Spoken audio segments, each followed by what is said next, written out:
Mary was a lonely child. That was an understatement for a city child. Even the rich children had a lot of friends. But Mary was an outcast. She never had a true friend before. Maybe it was because her dad was an entrepreneur and designed most of the industry for 19th century Glasgow, Scotland. Her dad was crazy. Another understatement. He had a habit for starting projects at random times in the day and staying up for days on end to finish them, before scrapping them to start another one. Mary was a quiet girl. At the school she went to, she was a high achiever due to her parents' high expectations. So she was made to study as much as possible. She didn't always want to study. She wanted to play, to get dirty, to laugh. Anything like a normal child. One Christmas, she was showered with expensive presents as usual, but she didn't want another pony to add to her 5 already, or another expensive dress. She wanted something simple like a Jack-in-the-Box. No, not Jack. Jill. Or maybe better, a friend. Mary was half begging for a true friend, but you can't buy friends. Well, true friends anyway. She walked upstairs after thanking the servants with a fake smile and walked to her room. It was another way her parents thought they could buy her happiness. They showered her with expensive clothes and items. She didn't want any of this. She wanted to live like a commoner. A large 4-poster bed with velvet curtains, giant fluffy pillows, a walk-in wardrobe and an exotic tiger fur rug. But at some point a guardian angel out there must have took pity on that girl. That morning after she had breakfast alone, she left a small present on her bed. Mary knew there was something odd when she walked in. She saw the small box on her bed. It was painted in bright colors, with colorful clowns and flowers on each side, with a crank on one of the sides. There was a carved note on the side. Merry Christmas, Mary. Have a laughing Jill in the box. That was weird. Mary thought that there was only Jack in the boxes. Never mind laughing ones, but for curiosity's sake, she sat cross-legged on her bed and started turning the handle on the crank as Pop Goes the Weasel played, but it sounded like a voice was getting louder as she turned it. Round and round the berry plant, the monkey chased the weasel. The monkey caught up and the game was done. Pop. A loud pop sounded, and right as it did, there was a cloud of dust. Mary thought it was a prank until she saw her. It was a girl who looked in her mid-teens. She had long brown hair that fell to her waist. She wore a long dress to her ankles that puffed out naturally. She was so colorful and had panels of every color over her, except her white ruffle at her chest. She wore her dress just above her knees. Mom would kill her for doing that, Mary thought.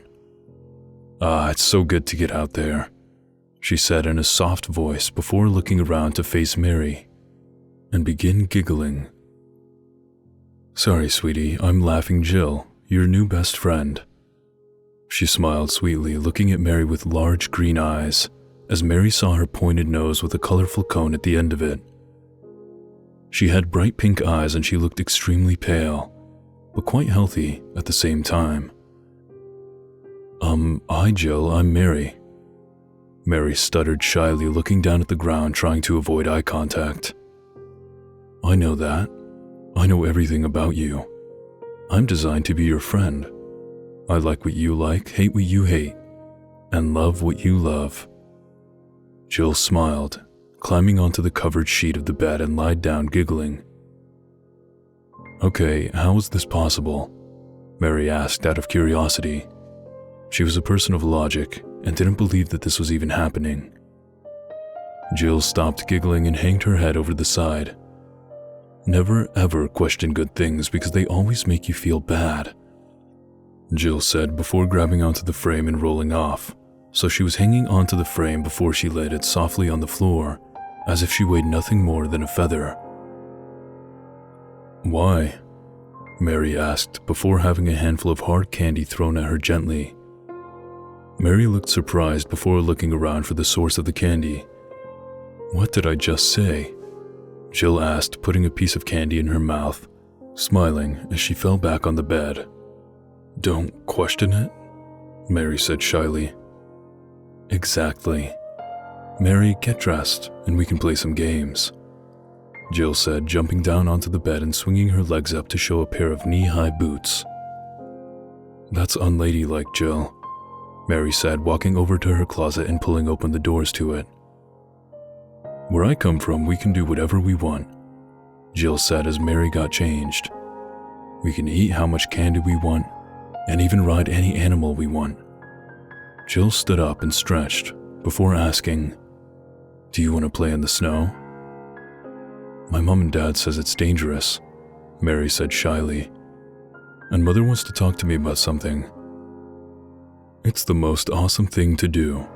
Wrap up in warm clothes and I'll wait for you after you see your mom." Jill giggled before disappearing.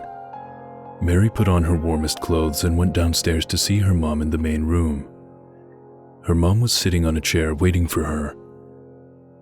After listening to her mom for about an hour, talking about how she had to get married and things like that, Mary ended up getting shouted at, and some bottles were thrown at her as she tried to tell her mom that she's too young to get married. She walked out to the garden where Jill was waiting with a clump of snow in her hand, bouncing it up and down, waiting for her to get outside after talking to her mom. Thud. The snowball hit the wall next to Mary, giving her a fright due to it almost hitting her. "Come on, Mary, have some fun," Jill said, laughing while scooping up some more snow and throwing it at a servant, hitting him in the face, making him do a double take due to the sudden projectile. "But it's not right, Jill," Mary complained, walking towards Jill, being careful not to slide on the frozen path. "What? Having fun?" Jill said, confused. "I don't like it," Mary complained, wrapping her arms around her tighter. "You do like it, Mary, that's why I'm doing it. You secretly want to join me, but you're afraid of getting into trouble," Jill said, tossing a snowball between her hands. "No, I don't," Mary said again. "Then why is there a snowball in your hand?" Jill asked, looking at Mary to see that a snowball had appeared in her hand. "Give it your best shot," Jill taunted, dancing away through the statues in the garden. Mary threw it, hitting a servant straight in the face as Jill hid behind them. "Miss, that is outrageous," the servant said, scowling at Mary. "But laughing Jill dared me to do it," Mary complained. "Who is laughing Jill?" the servant asked, moving his hair out of his face. "She's my friend, look behind you." Mary started sounding like she was about to cry. The servant turned around as Jill touched his jaw, making him shiver. "There's no one here. He's looking around, but he can't see Jill." "Miss, you are going back to your room." Mary was taken back to her room by the servant. Jill snuck up behind the servant as he walked in after Mary and put another snowball down his shirt, which made him squirm. As Jill started laughing at this and Mary began giggling, the servant got even more mad. This went on for years. Jill and Mary would play every day, having fun and getting into trouble. Mary was wrong. She did enjoy having fun, playing games and pranks. Her parents thought that she was just joking around with her imaginary friend until she became 12. Mary was supposed to be a mature teen now, but she still blamed everything on Jill, who was always hiding behind the person who gave Mary into trouble.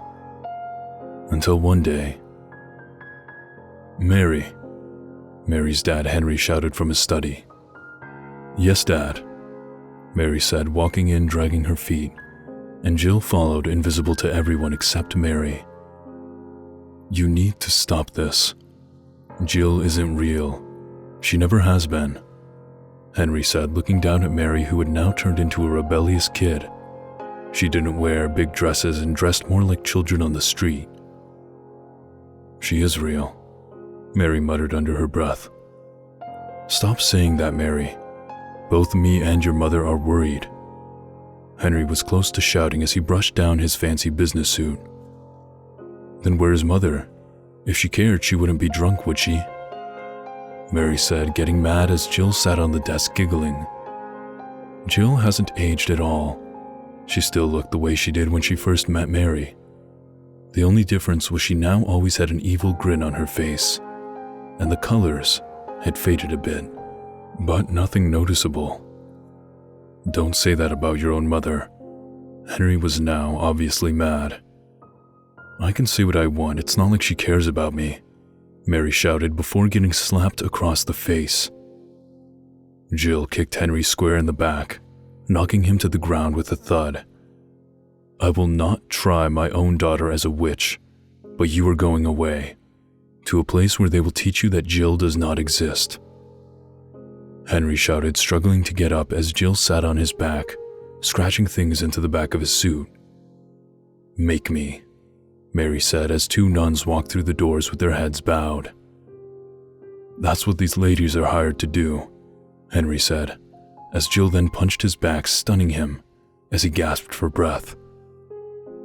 Jill, Mary shouts as the women drag her out of the room.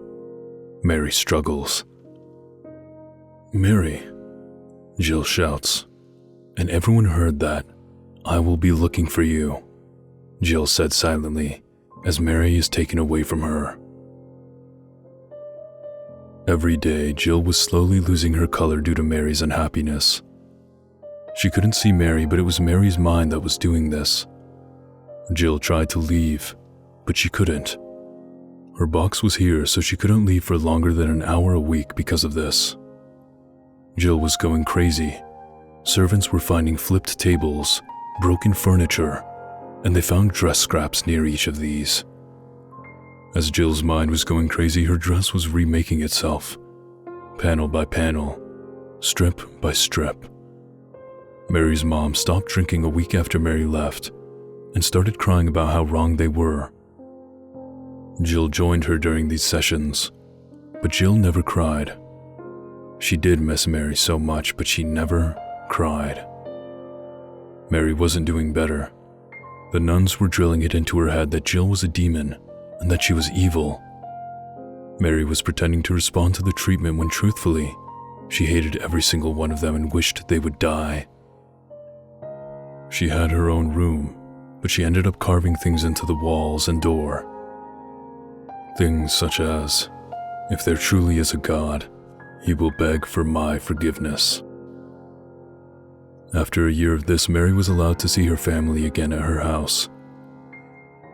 Mary wasn't happy to see her family, but Jill.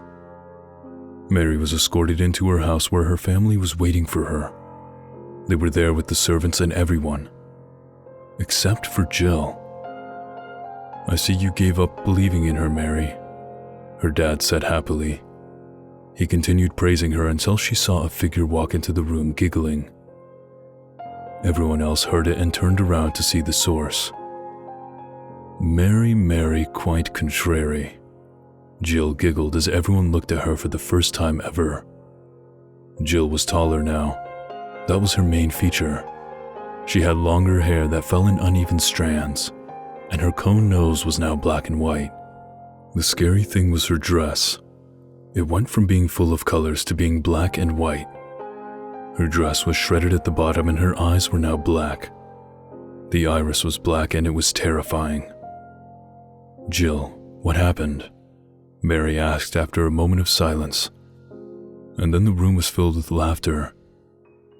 You really want to know? Jill walked forward to behind Mary's dad. When this person got rid of you, it drove me insane. Jill was right next to his ear. Like I will do to all of these people. I couldn't stand being alone. Remember what you were like before you met me? That's what I was like. Lonely, depressed, so sad I couldn't even eat candy. Jill flicks her arm and candy slides out her sleeve. Mary, say the word and we will be together forever. None of these idiots can keep us apart. Jill, I can't bang. Mary fell to the floor as Jill felt something pass through her body. Jill turned around to see Mary's mother there with a gun in her hands. Mary's death made her snap. In another room, the jack-in-the-box from all those years ago broke into a million pieces. "You're a monster," she said, her brown hair hiding her face. "You can't die.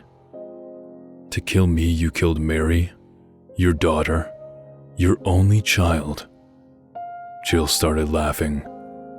"Watch your back, you old hag," Jill said as she ran past Mary's mom, sticking out her now claw-like hands toward her and slicing through her dress, scratching her stomach and laughing.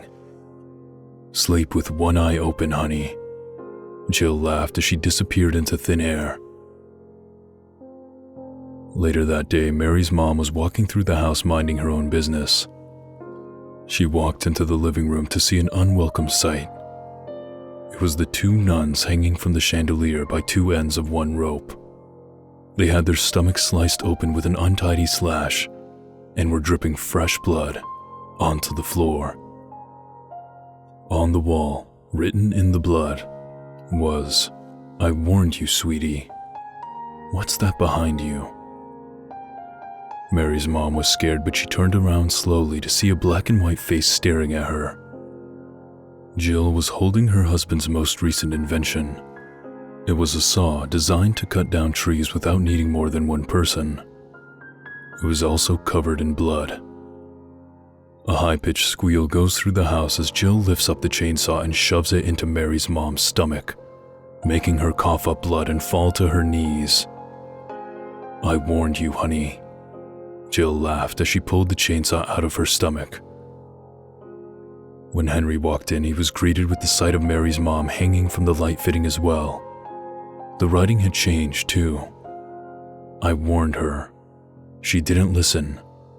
I warned you, and here you are, so what's that behind you?" Henry turned around to hear the door open and soft singing. "Mary, Mary, dead just maybe. How does your tombstone show, with moss that swells and snow that fills the holes?" Jill walked in slowly, swinging the saw in her hand, giggling. "What do you want, demon?" Henry asked, holding his gun at Jill. "Isn't it obvious? Revenge.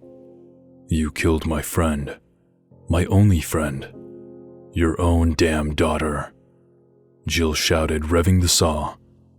"An eye for an eye, a life for a life." Jill shoved the saw through his stomach, laughing. "You witch," he coughed out. "Nothing new there." Jill laughed, pulling the saw up and slicing through his ribs. Jill is still out there.